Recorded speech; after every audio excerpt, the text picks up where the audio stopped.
방송에서 제공하는 부동산 정보는 투자 판단에 대한 조언입니다. 방송에서 제공하는 부동산 물건의 가치, 가격 상승 및 가격 하락에 대해서는 방송사에서 보장하지 않습니다.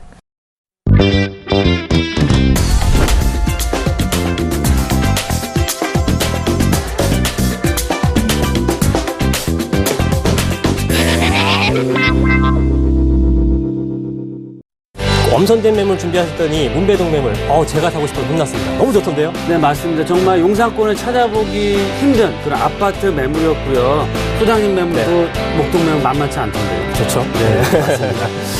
지방 같은 경우는 공급 수급 자체는 봤을 때 공급 자체는 굉장히 늘어나고 수요 자체는 좀 줄어들 수밖에 없는 상황이기 때문에 서울 집값 5억 돌파 사상 최고의 의미가 여러 가지가 있겠는데요. 5억이라는 금액 자체가 굉장히 좀 상징적입니다. 아주 큰 금액은 아니지만 아무렇게나 자기 무책임하게 있을 수는 없는 거겠죠. 그래서 기본적으로 사용 수익에 필요한 상태를 유지하게 될 의무를 부담한다라고 했는데, 자, 뒤에서 한번 보시게 되면 케이스별로 많이 틀리고, 지금 실제로 이 케이스 저 케이스 다 내용이 틀린데 법률적으로 내용이 어떻고 실무적으로는 어떻게 하는 것이 좋을지 이 부분에 대해서 한번 설명드려보도록 하겠습니다.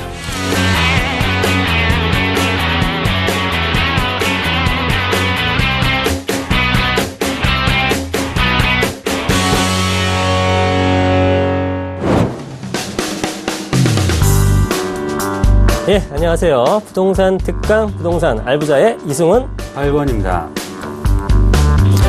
네, 오늘 옆에 계신 이렇게 환칠한 박일권 대표님과 오늘 저희가 함께 부동산 특강 알부자 진행하게 되었는데요. 이런 어떤 핵심 요소만 갖고 강의를 하는 이런 강의는 저희가 아마 처음이 아닐까 생각이 됩니다. 여러 가지 경제 TV가 있겠지만. 맞습니다. 그래서 굉장히 저희가 핵심 요소를 준비를 했고 야심차게 준비를 한 그런 프로그램이라고 보시면 될 것 같습니다. 자, 시청자 여러분들에게 알짜배기 부동산 투자 낱낱이 파헤쳐드리는 시간 갖도록 하겠습니다. 자, 최근에 분양시장에서 여름 비수기라는 말이 좀 무색해지고 있습니다.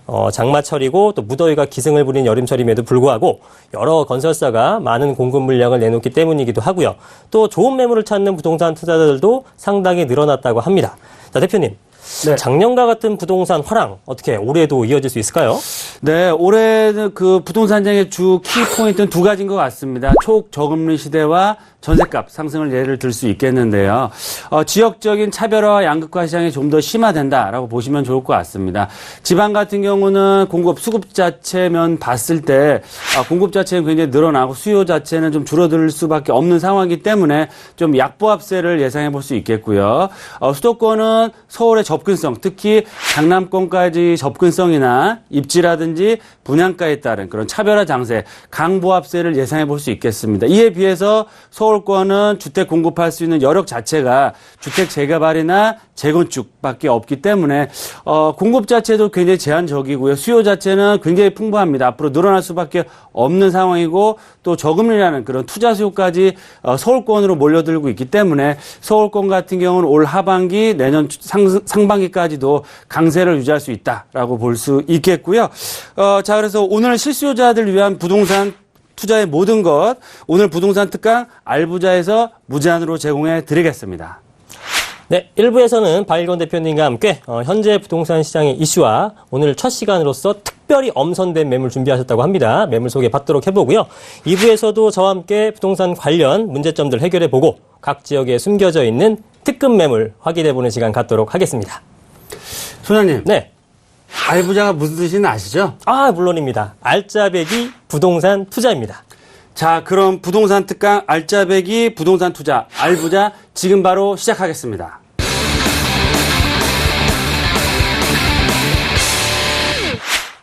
네, 알짜배기 부동산 투자 오늘의 강의 내용 주제는 제가 그 서울 집값 5억 돌파했다는 그런 의미에 대해서 설명을 드리겠습니다.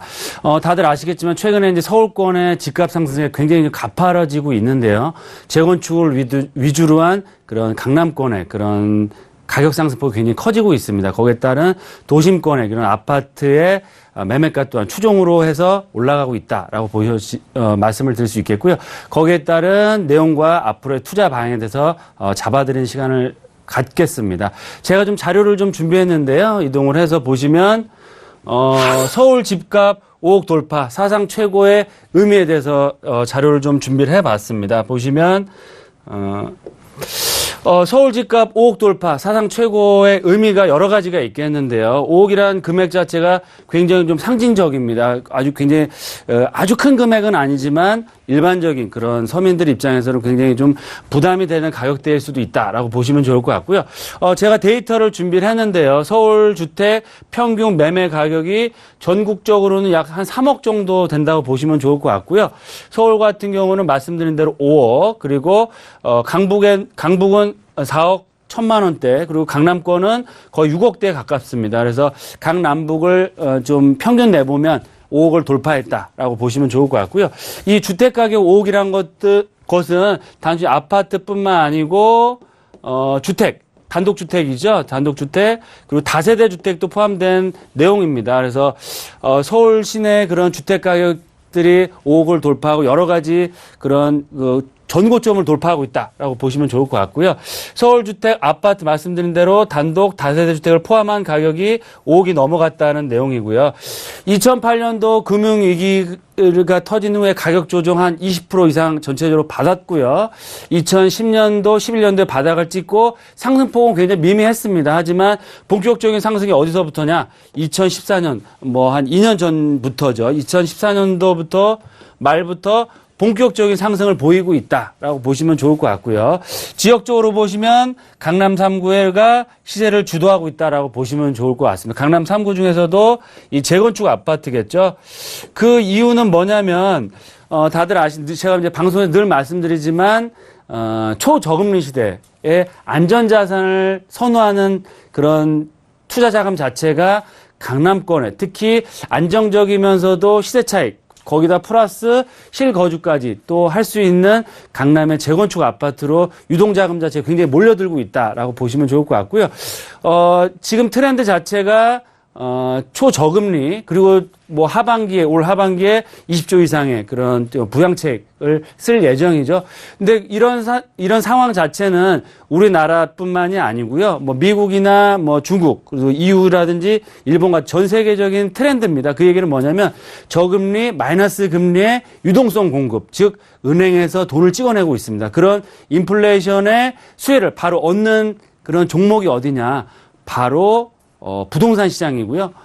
한국 서울에서는 강남권이다라고 보시면 좋을 것 같습니다. 그래서 강남 3구가 시세를 주도한다라고 보시면 좋을 것 같고요. 따라서 이 시세의 바로미터는 강남권의 재건축 아파트가 꺾이는지 아니면 보합세인지 지속적으로 유지한지를 보시는 게 투자의 그런 굉장히 중요한 체크포인트다라고 보시면 좋을 것 같고요. 강남권의 재건축 아파트 이외에도 서울 강북, 서울 도심권의 그런 주택들이 굉장히 강세를 유지하고 있습니다. 즉 직주 근접이라고 하죠.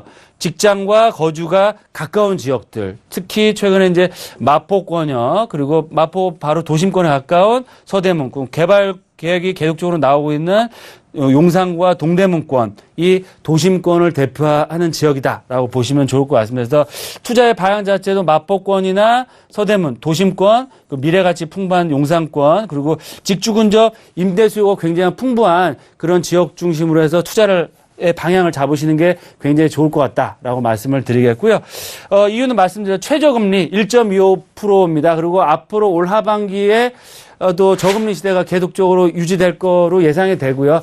당분간은 이런 저금리 시대, 고령화 저성장 시대이기 때문에 저금리 시대는 유지될 수밖에 없다. 두 번째는 말씀드린 안전자산. 그래도 지금 주가도 출렁이고 여러 가지 경기 상황에 대해서 확신을 할 수가 없는데 그래도 안전자산으로서의 그런 서울권의 핵심 지역의 부동산은 굉장히 경쟁력이 있다라고 보시면 좋을 것 같고요. 말씀드린 대로 전 세계적인 트렌드다라고 보시면 좋을 것 같습니다. 그래서 이런 내용들을 좀 다음 장에 정리를 해봤고요. 서울 개발 이슈가 있는 지역 중심으로 해서 투자를 해야 된다라고 말씀드리겠습니다. 말씀드린 대로 재건축이 또 강남만 있는 건 아니죠. 목동이라든지 재건축 연안들이 또 들어오고 있습니다. 여의도권이라든지 이런 재건축 사업들, 재개발 사업이 가능한 지역들 중심으로 투자의 방향을 잡으시는 게 좋을 것 같고요. 늘 말씀드립니다. 아무리 좋은 지역, 좋은 매물이라고 하더라도 공급 자체가 굉장히 희소 가치가 있는 지역인데 투자할 때 지금 현재 수급면, 수요와 공급을 봤을 때 공급은 적고 수요가 많다는 것도 보셔야겠지만 향후 매도 시점 최소한 3년에서 5년 정도 후에 수급 상태를 보시고 투자를 하셔야 되는 상황이시고요. 그리고 소형 부동산에 지금도 강세를 유지를 하고 있지만 앞으로도 지속적으로 소형평형 아파트 50제곱미터라고 보시면 좋을 것 같습니다. 그래서 18평형 아파트나 이런 다세주택의 강세는 지속될 수밖에 없다. 그 이유는 뭐냐면 고령화 시대 자산을 이제 매도를 하시고 작은 집으로 갈아타긴 다운사이징과 자금 여력 그리고 안정성, 수익성 면 여러 가지 면에서도 앞으로도 소형 부동산의 강세는 지속된다라고 말씀을 드리겠고요.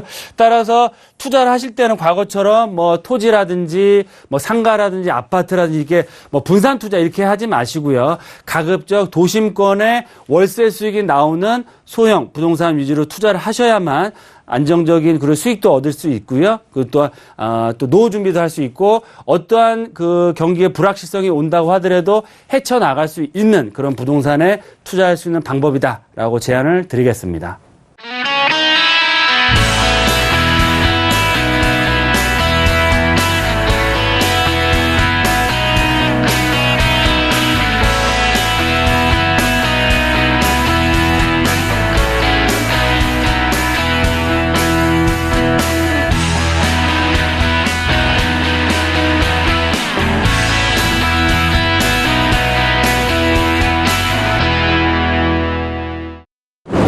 네, 오늘은 특급 지역인 용산권의 지역과 매물을 준비를 했습니다. 많은 시청자분들이 최근에 이제 용산권에 관심도 정말 많으시고요. 실제로 저를 통해 투자를 많이 하고 계신다라고 보시면 좋을 것 같습니다. 그 이유는 뭐냐면 용산권 정말 대규모 매머드급 개발 호재들이 실현될 수 있는 타이밍상으로 봐도 굉장히 좋은 타이밍이고요. 앞으로 1, 2년, 4, 5년 안에 많은 대규모 개발 호재들이 실현이 된다. 그 얘기는 뭐냐면 그만큼 임대가와 집가 상승이 큰 폭으로 일어날 수 있다라고 말씀을 드리겠습니다. 오늘 준비한 지역과 매물은 용산구 문배지구에 있는 신축 소형 아파트를 준비했습니다. 그래서 일단 개요를 말씀드리면 위치는 지하철 역세권으로 해서 지하철 남영역 도보 4분 거리에 1차 역세권에 위치하고 있다라고 보시면 좋을 것 같고요. 위쪽으로는 남영 역세권, 그리고 오른쪽 편으로는 삼각지역, 그리고 좌측 편은 효창, 용산역까지도 다 이용할 수 있는 탁월한 입지를 갖추고 있고요. 대지부는 6.80, 분양 면적 자체는 약 17에서 18평형 아파트입니다. 소형 아파트. 앞서 말씀드린 대로 최근에 이제 서울권에서 가장 인기가 많고 매매가 대비 임대가 비율이 높은 매물 바로 18평에서 20평대 초반의 아파트인데요. 그런 최근의 트렌드에 맞는 소형평형 아파트다라고 보시면 좋을 것 같고요. 당연히 아파트이기 때문에 지하공사, 그리고 또 총 14층까지 올라갑니다. 그래서 신축주택이기 때문에 입주기간은 내년 하반기다라고 보시면 좋을 것 같고요. 방 2개의 거실과 주방, 그리고 발코니, 욕실에 3베이 구조에 굉장히 좋은 타입의 매물이다라고 보시면 좋을 것 같고요. 총 14층 중 10층에 남서양 구조이기 때문에 길가 쪽 코너에 있는 매물입니다. 따라서 개방감이 굉장히 뛰어나고 그만큼 안정적 높은 임대 수익률도 꾸준히 얻을 수 있는 매물이다라고 보시면 좋을 것 같습니다. 이렇게 개요에 대해서 간략하게 설명을 좀 드렸고요. 본 매물은 신축 소형 아파트이기 때문에 유니트한 구조를 갖추고 있습니다. 넓은 거실과 안방 구조, 그리고 넓은 거실, 그리고 또 기본적인 풀옵션이 다 제공되는 주방으로 나눠져 있고요. 입지에서 보시는 것처럼 총 14층 중 10층에 로얄층에 위치하고 있습니다. 따라서 안정적 높은 임대 수익률과 황금성 면에서 굉장히 유리한 매물이다라고 말씀을 드리겠습니다. 또 1층에는 별도의 관리 사무실과 24시간 관리인이 상주하기 때문에 주차 걱정하실 필요 없고요. 보안 완벽하게 되는 신축 소형 아파트로서의 가치가 있다라고 말씀을 드리겠습니다. 다음 유니트를 보시면 사실 이미지에 나가는 것처럼 굉장히 넓은 구조로 되어 있으면서 안방, 작은 방 구조로 되어 있고요. 또 고급스러운 한센 브랜드 마감 주방, 그리고 또 중요한 포인트죠. 주부님들이 집을 선택할 때 가장 중요하게 보는 포인트. 첫 번째는 정말 고급스러운 그 주방 보시고, 두 번째는 당연히 화장실이죠. 그래서 고급스러운 호텔급의 대리석 마감과 정말 브랜드로 다 마감할 예정이기 때문에 굉장히 깔끔하고 고급스러운 소형 아파트 주택이다 라고 말씀을 드리겠고요. 다음번은 투자할 때 가장 중요한 포인트 입지에 대해서 설명을 드리겠습니다. 본 매물은 입지에서 보시는 것처럼 바로 남영역 하단부에 위치를 하고 있는 문배지구 아파트 단지로 개발되는 지역의 중심축에 위치하고 있고요. 도보로 6, 7분 정도면 삼각지 역세권, 더블 역세권입니다. 4호선과 6호선, 그리고 효창공원 앞역도 6, 7분 정도면 이용할 수 있고요. 지하철역으로 한정거장, 도보로 15분 정도면 용산역과 신용산역도 이용할 수 있는 4개의 역세권의 중심축에 위치하고 있다라고 보시면 좋을 것 같습니다. 그래서 1호선을 이용하시면 4호선을 이용하시면 도심권까지도 뭐 20분대면 갈 수 있기 때문에 도심권에 근무하는 젊은 직장인들이나 신혼부부들의 수요가 굉장히 몰리는 지역이고요. 도보로 10분 정도면 용산 민족공원에도 걸어 다닐 수 있습니다. 그래서 본 매물 내년 하반기 입주하시고요. 저녁 식사하시고 슬슬 걸어서 용산 민족공원 80만 평을 이용할 수 있는 탁월한 입지를 갖추고 있다라고 보시면 좋을 것 같고요. 용산 역세권의 개발 계획들, 그리고 또 용산 업무단지 사업재개가 남아 있습니다. 이런 개발 계획에 직접적인 또 수혜를 얻는 지역에 위치하고 있기 때문에 본 지역은 임대 걱정하실 필요 없고요. 향후 용산권 개발 가치의 수혜를 앞으로 꾸준하게 5년, 10년 이상 꾸준하게 얻을 수 있는 탁월한 입지를 갖추고 있다라고 말씀을 드리겠습니다. 이렇게 해서 입지에 대해서 설명을 드렸고요. 개발 호재를 빼놓을 수가 없겠죠. 용산하면 개발 호재의 백화점입니다. 그만큼 큰 개발 호재가 받쳐주고 있고 앞으로 실현될 수 있는 지역이기 때문에 미래 가치 면에서는 다른 어느 지역보다 뛰어나다라고 말씀을 드리겠고요. 첫 번째는 용산 역세권 개발. 지금 용산역에 딱 내려보시면 아시겠지만 수많은 타워 크레인이 주거상업 업무 복합시설로 개발 중에 있습니다. 그 얘기는 뭐냐면 용산 역세권 개발이 가시화됐고 내년 앞으로 1년, 2년, 3, 4년 후에 이런 상업 업무 복합시설로의 완벽한 새로운 도시로서의 탈바꿈을 하게 된다라고 보시면 좋을 것 같고요. 민족공원 개장 2017년도입니다. 뭐 불과 1년 반 정도만 있으시면 개장을 하기 때문에 80만 평 규모 여의도 면적입니다. 그래서 용산 같은 경우는 단지 주거단지로 개발되는 것이 아니고요. 상업지로서의 개발뿐만 아니고 최근에 이제 중국 관광객들이 많이 오는데 명동에서 쇼핑하시고 바로 용산 쪽 넘어오셔서 민족공원 관광하시면서 용산 역세권 주변에 있는 쇼핑, 면세점도 지금 뭐 상권 활성화 되고 있는 상황이기 때문에 그럼 관광 자원화가 된다라고 보시면 좋을 것 같고요. 또 국제업무단지 사업 재개 좀 준비를 하고 있기 때문에 향후 국제업무단지의 후행 효과를 바로 얻는 지역이다. 또한 앞서 입지에 설명드린 것처럼 캠프긴 부지와도 도보로 뭐 7, 8분 정도, 5, 6분 정도면 도착할 수 있기 때문에 이런 역세권 개발의 수혜를 바로 얻는 지역이다라고 보시면 좋을 것 같고요. 두 번째 포인트로는 방송에서 소형 아파트 매물 만나시긴 거의 없었습니다. 그리고 용산권에 있는 매물은 아마 요번이 처음이자 마지막 기회다라고 말씀을 드리겠고요. 아파트이기 때문에 정말 생활 인프라에서 완벽히 잘 갖춰져 있고요. 임대 걱정하실 필요가 없습니다. 그리고 서울권의 역세권의 소형 아파트 임대 정말 걱정할 필요 없겠죠. 특히 본 매물은 용산권에 위치하고 있기 때문에 임대 가치뿐만 아니고 미래 가치, 개발 가치를 다 얻어갈 수 있다라고 보시면 좋을 것 같고요. 마지막 포인트는 용산권의 대규모 역세권 개발 계획들이 잡혀 있고요. 이런 수혜를 바로 얻는 지역이고 단기적인 측면에서는 지금 3억대 중후반, 4억대 이상 갈 수 있는 투자 가치를 갖추고 있다라고 보시면 좋을 것 같습니다. 이렇게 해서 이제 개발 포인트에 대해서 설명을 드렸고요. 이 사진은 국제빌딩 전면 지금 공사를 하고 있고요. 향후 용산 역세권 개발이 될 지역의 초고층 랜드마크 타운이 된 후에 그런 이미지 컷이다라고 보시면 좋을 것 같습니다. 그리고 우리나라에서 가장 큰 규모의 1,800실 규모의 호텔도 내년 개장을 앞두고 정말 열심히 공사하고 있다라고 보시면 좋을 것 같고요. 용산 민족공원 중심으로 한 개발 계획들 또한 나올 예정입니다. 또 경의선 좀 개통이 돼서 더블 역세권으로 바뀌었고요. 신분당선 착공도 확정이 됐습니다. 그래서 강남역에서 올 하반기나 내년 초에 착공돼서 4, 5년 정도 후에 GTX 광역철도망도 확정됐기 때문에 교통의 요충지로도 다시 탈바꿈이 된다라고 보시면 좋을 것 같고요. 이런 여러 가지 개발, 용산 공원을 중심으로 한 캠프코리어나 캠프킴, 유엔사 수송단 부지의 개발 계획도 잡혀 있기 때문에 향후 용산 역세권, 문배지구의 가치는 시간이 가면 갈수록 올라갈 수밖에 없다라고 말씀을 드리겠습니다. 그래서 또 가장 중요한 게 가격이라고 할 수 있겠는데요.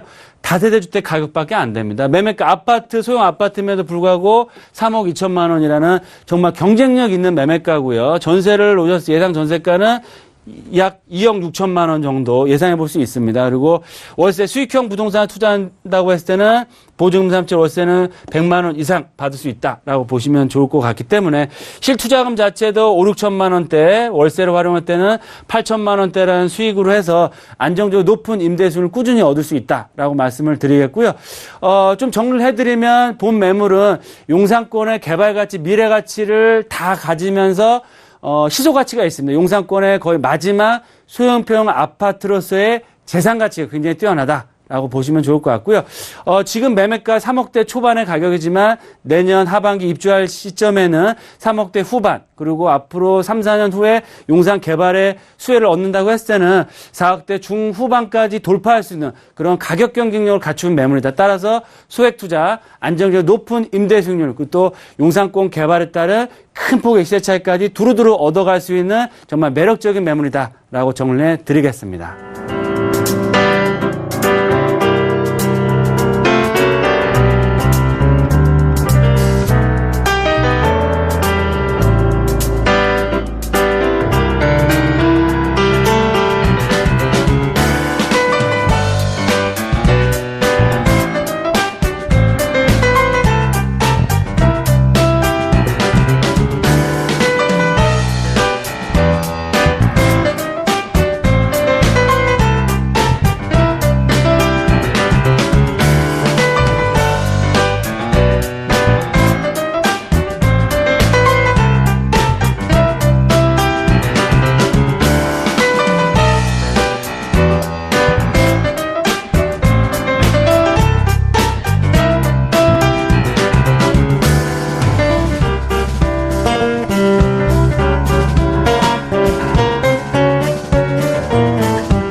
예, 알짜배기 부동산 투자 2부 순서입니다.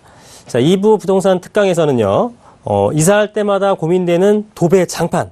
우리 굉장히 고민됩니다. 요거에 대해서 한번 우리가 자세히 알아보는 시간 갖도록 하겠습니다. 자, 제목이 이렇습니다. 이사할 때마다 고민되는 도배 장판 누가 부담해야 하는 걸까요?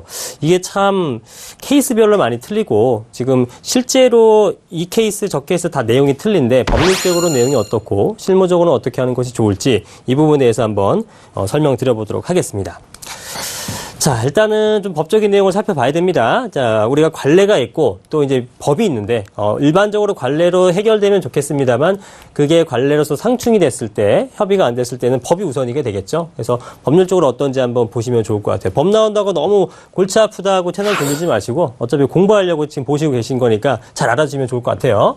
자, 민법 제623조를 보겠습니다. 임대인의 의무 조항인데, 자, 보시면 임대인은 목적물을 임차인에게 인도하고 계약 존속 중 사용 수익에 필요한 상태를 유지하게 할 의무를 부담한다. 뭐 당연한 얘기입니다. 예, 임대인이 이제 임차인한테 세를 줬다고 하더라도 아무렇게나 자기 무책임하게 있을 수는 없는 거겠죠. 그래서 기본적으로 사용 수익에 필요한 상태를 유지하게 될 의무를 부담한다라고 했는데, 자, 뒤에서 한번 보시게 되면 이제 판례를 하나 제가 갖고 와봤습니다. 2012년도 6월 14일 대법원 판례인데, 자, 내용이 이래요. 임대차 계약에서 임대인은 목적물을 계약 존속 중 사용 수익에 필요한 상태를 유지할 의무를 부담하므로 목적물에 파손이나 또는 장애가 생긴 경우에 그것이 임차인이 별 비용을 들이지 않고 손쉽게 고칠 수 있을 정도의 사소한 것이므로 임차인의 사용 수익을 방해할 정도의 것이 아니라면 임대인은 수선 의무를 부담하지 않는다. 굉장히 사실 간단한 내용인데 어렵게 써놨어요. 제가 조금 풀어드릴게요.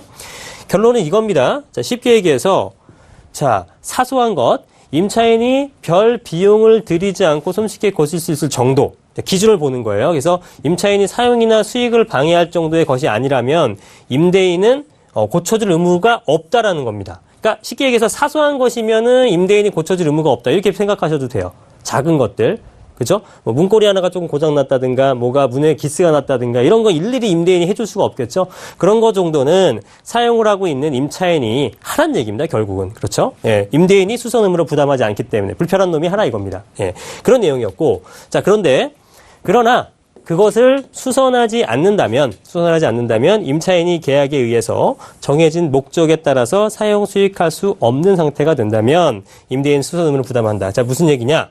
자, 수선하지 아니었을 때 사용 수익할 수 없을 정도로 심각한 상태다. 예를 들어서 보일러가 고장나서 겨울에 오들오들 떨고 있어요. 이런 거 임대인이 당연히 해줘야겠죠.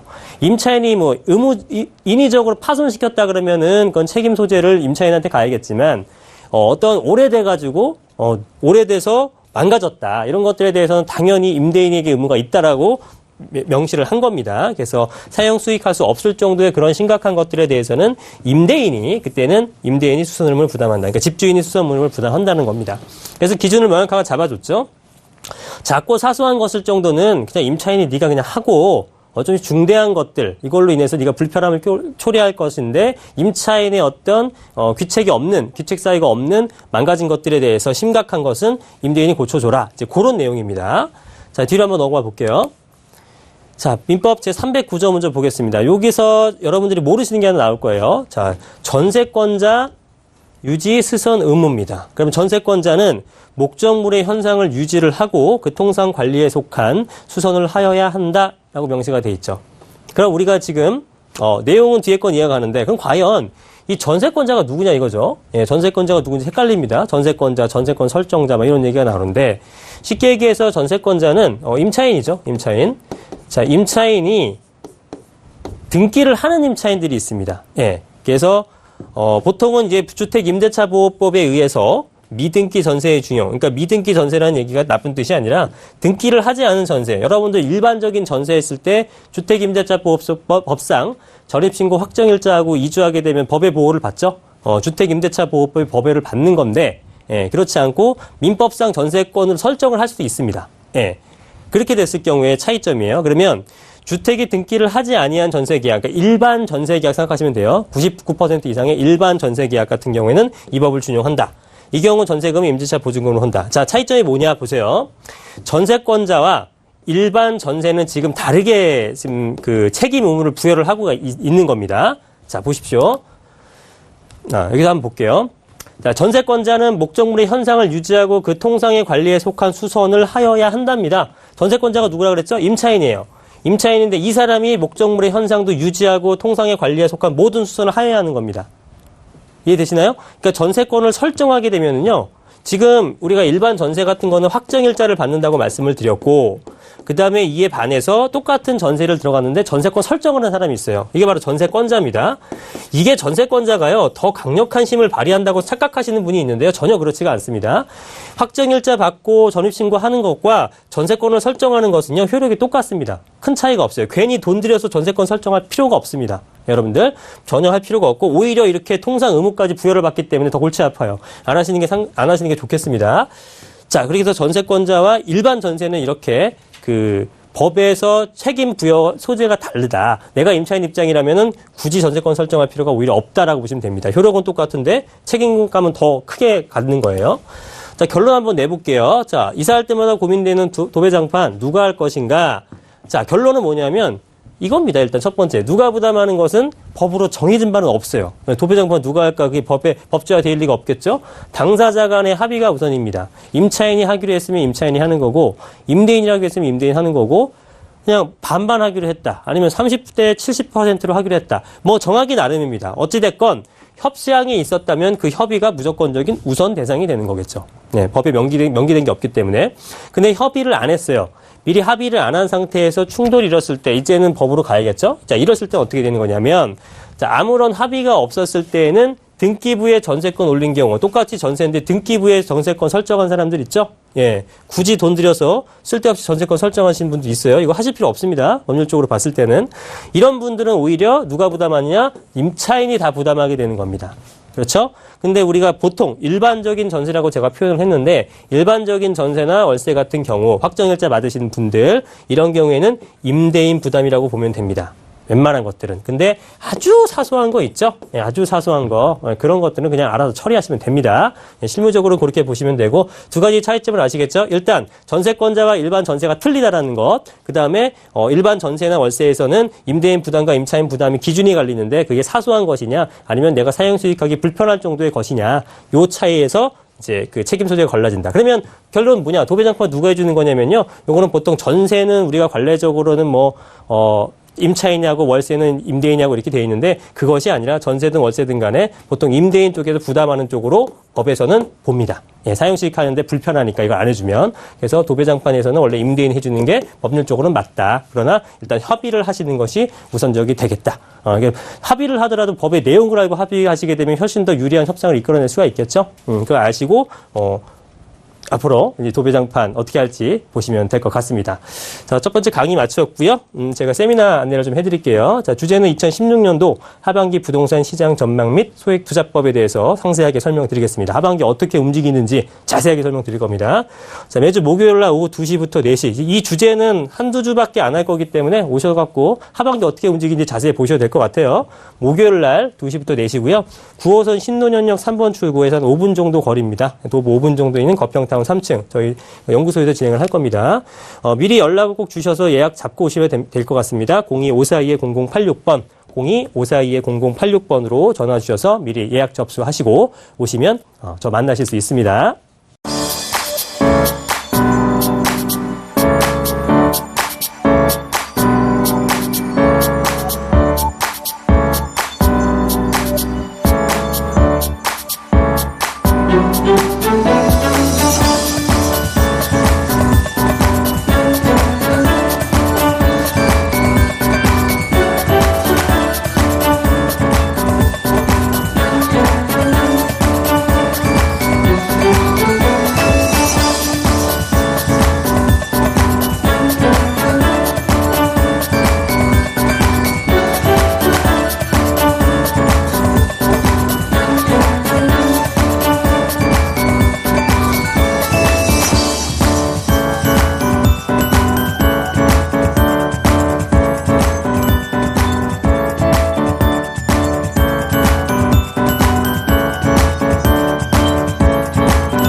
예, 아까 제가 세미나 광고 말씀드리면서 소액투자법에 대해서 말씀드린다고 했죠. 오늘 매물은 이제 소액으로 투자할 수 있는 매물을 하나 준비를 해봤습니다. 여러분들 잘 알고 계시는 지역입니다. 바로 목동 쪽으로 가볼 건데요. 목동에 대한 매물 개요부터 설명드리기 시작하겠습니다. 자, 오늘 신축 다세대 주택입니다. 양천구 목동에 있는 매물이고요. 지하철역은 9호선 등촌역에서 약 9분 거리 정도 된다고 보시면 되겠고요. 대지 면적은 16.86제곱미터, 전용 면적은 46.28제곱미터. 자, 특징이 먼저 하나 나왔죠. 전용 면적이 상당히 넓다라는 겁니다. 한 14평 정도가 되는 그런 구조로 돼 있다라고 보시면 될 것 같고요. 자, 또 좋은 거는 2016년도 5월. 자, 그러니까 완공됐다라는 거죠. 예, 후분양입니다. 후분양 매물. 예, 후분양이기 때문에 내부나 외부를 직접 눈으로 확인하실 수가 있습니다. 그래서 제가 설명하는 것들이 진짜 제가 얘기하는 게 맞나? 예, 눈으로 직접 확인하시고 최종적으로 결정하시면 된다. 이게 보시면 됩니다. 자, 구조는 방 2개, 거실, 욕실 구조가 되어 있고요. 오늘 매물은 5층 중에 2층을 제가 준비를 했는데, 예, 한 3층 매물, 4층 매물도 일단 군비가 되어 있기 때문에 어떤 연락 주셔서 제가 상세한 나머지 설명을 드리도록 하겠습니다. 오늘 이제 2층 매물 준비를 해봤습니다.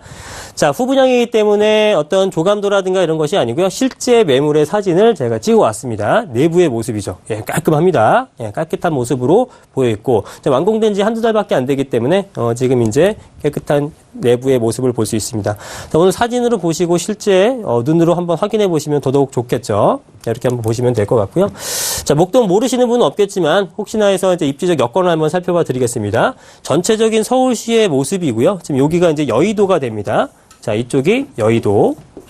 그리고 이 위쪽으로 강서권 라인으로 가게 되면 커다랗게 자리 잡고 있는 도시개발구역이 어디냐면 이게 바로 마곡지구. 웬만한 분들은 이제 부동산에 관심 있는 분들은 다 알겠죠.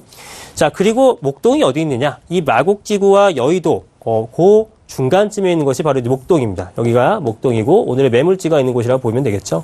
그래서 여기 라인을 지나치는 것이 이제 9호선 라인입니다. 그래서 이 라인 중에서는 마곡지구와 여의도가 강서권 라인에서는 가장 중요한 업무 중심시설이라고 보시면 될 것 같은데요. 이 두 가지를 지나가는 것은 이제 5호선 라인과 이제 9호선 라인이 있습니다. 그 중에서도 이 9호선 라인이 아무래도 급행도 지나가게 되고요. 좀 더 단기간 더 짧은 거리로 갈 수 있기 때문에 더 많이 애용을 하게 되겠죠. 그래서 9호선 쪽에 있는 신축 투룸 같은 경우에는 마곡지구나 여의도의 기존 수요뿐만 아니라 마곡지구의 내년부터 여기가 17년서부터죠. 내년서부터 23년도까지 계속적으로 입주를 할 예정입니다. 그래서 전세가 비율이 계속적으로 높아질 수밖에 없다라고 보시면 됩니다. 뒤에서 추가 설명드리도록 할게요.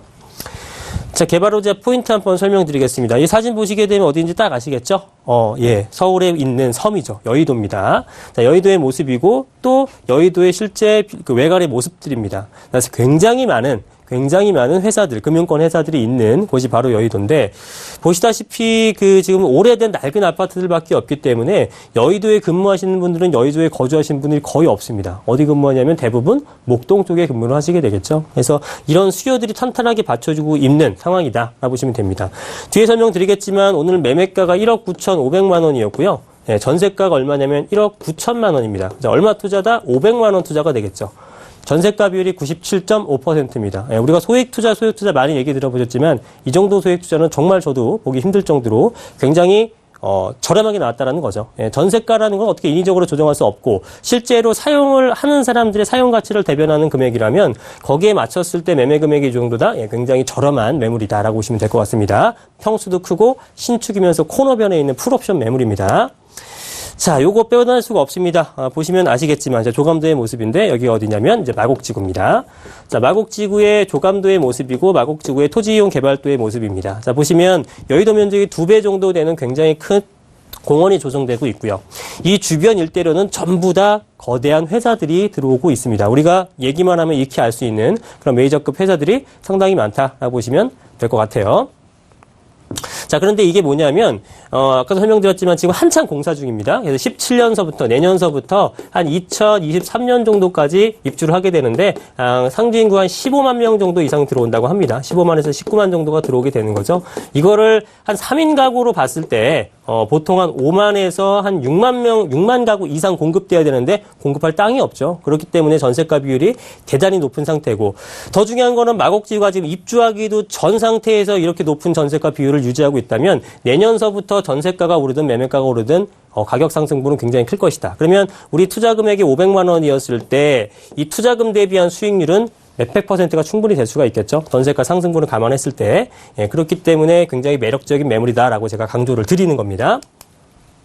자, 이거는 실제 사진들의 모습입니다. 이거 16년도 1월달 사진인데요. 올 초의 모습인데, 지금 이게 대형 타워 크레인들이 지금 공사를 하고 있는 모습들이 보일 겁니다.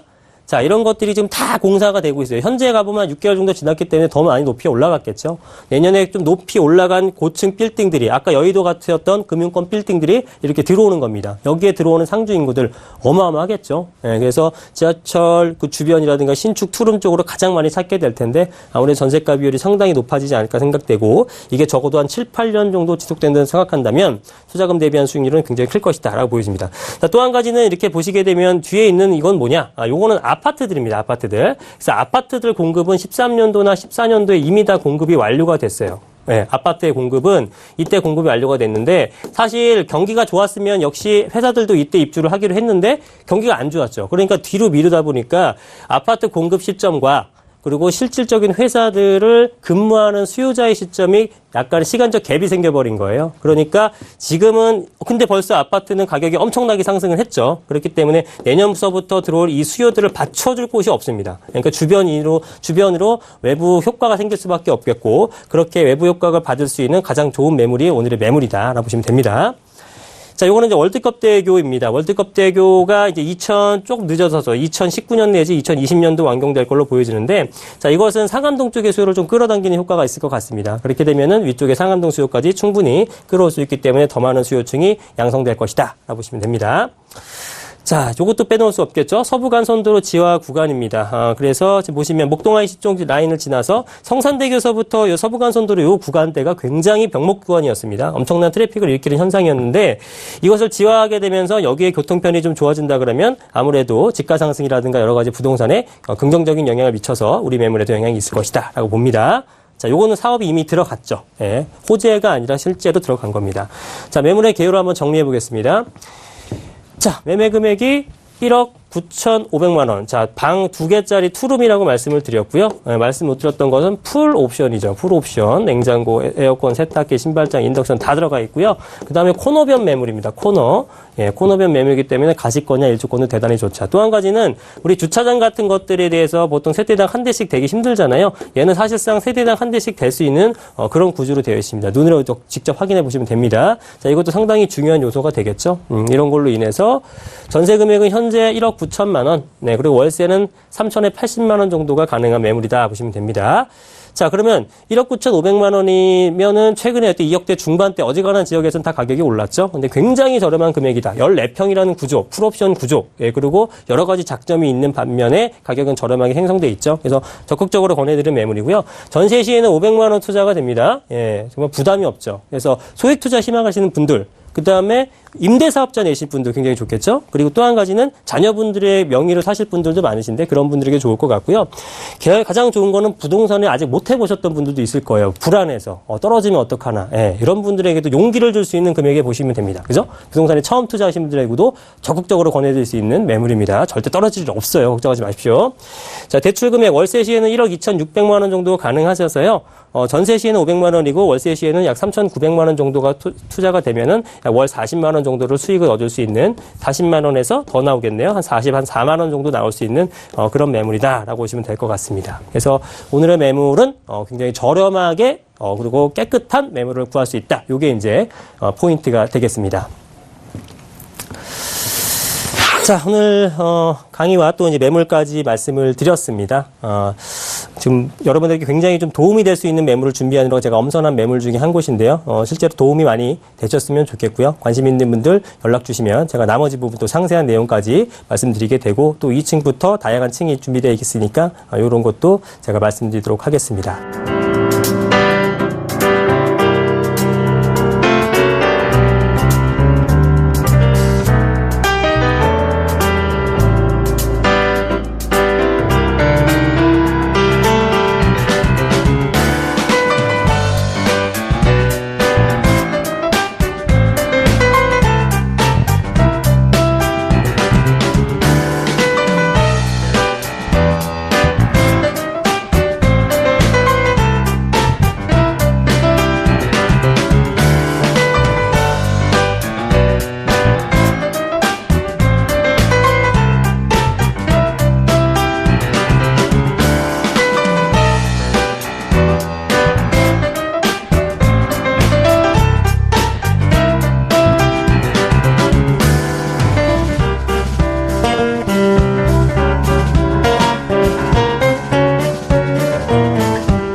예, 부동산 특강 알부자 1시간 동안 여러분과 함께 달려봤습니다.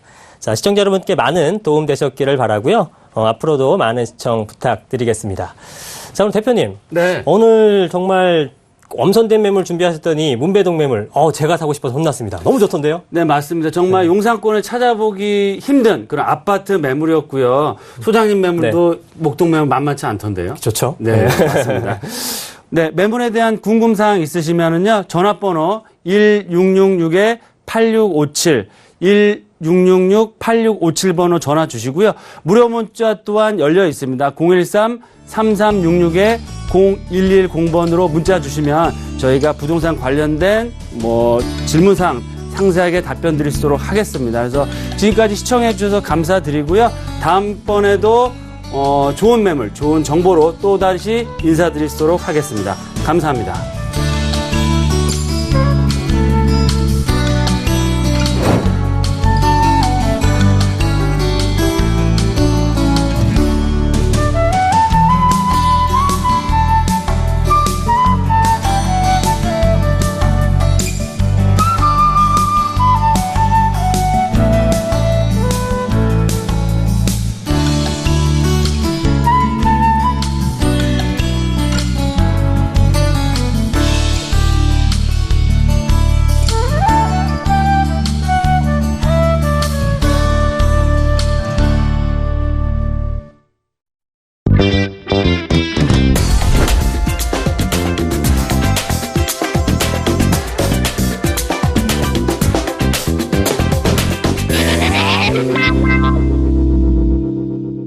본 방송에서 제공하는 부동산 정보는 투자 판단에 대한 조언입니다.